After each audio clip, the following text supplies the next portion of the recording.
What's good, YouTube? I'm back with another video, bro, and today the whole point of this Usdcad trade is all of us to understand and learn how to not get stopped out in these type of trades. And the whole reason why I'm making this video is because I've seen this happen time and time again repeatedly, bro. Like, you're gonna see in a second, bro, but this is how you can avoid getting stopped out in these type of trades. And I know because I back tested it and I've seen it, and I also got stopped out on these type of trades as well. And I'll be very selfish of me to learn these things in the market and not tell y'all boys. So I'm gonna tell y'all boys, and this is actually a trade that I took today. And I will admit, bro, price action today was very trash, bro. I'm not gonna lie.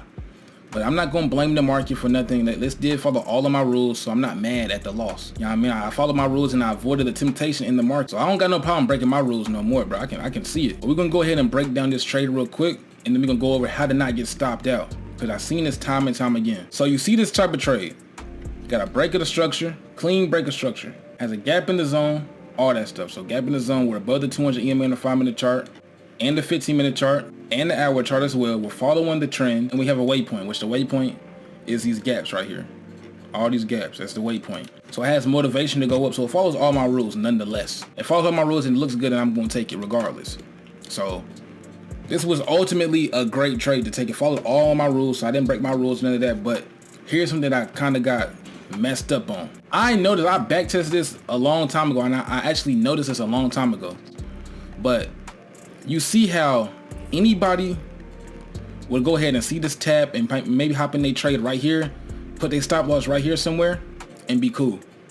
Good stop loss, good TP, we straight, you know what I mean? But little do you know, bro, you better get stopped out and look sick.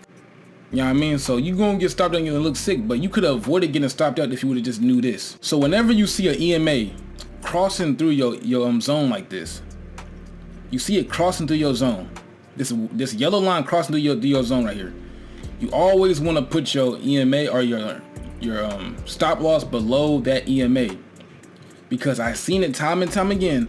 Normally price will want to tap into the EMA and go right back up in your direction. And that might just be a winning trade, and you just got stopped out on a winning trade, and you're gonna look sick.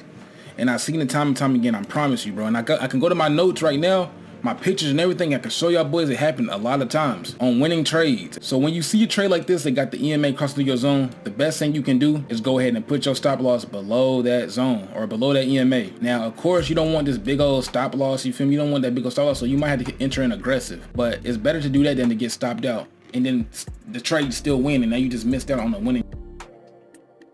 And the very last thing I want to say on this video, because you already know I got to come with a lesson at the end of all my videos, bro, because we all got to learn, bro. That's a simple fact. But make sure you're doing right with the little bit of money you actually have right now, because what you do with a little bit is what you're going to do with a lot. And that's what God is judging us on. So if you got a little baby problem that you can afford to fix, thank God that you got money to fix it, because it can get a lot worse. And if you can't handle these little problems that come into your finances, because with small money come small problems, but with big money come bigger problems. And we got to know how to handle the small stuff before we move up to the big stuff. And the way we handle the small stuff is by giving thanks to what we already have. We give thanks to God and casting all of our worries onto him. You know what I mean? That's it. So make sure you're doing right with the little bit of money you got. You got 5,000 in your account. You got to ask, bro, are you doing right by that money?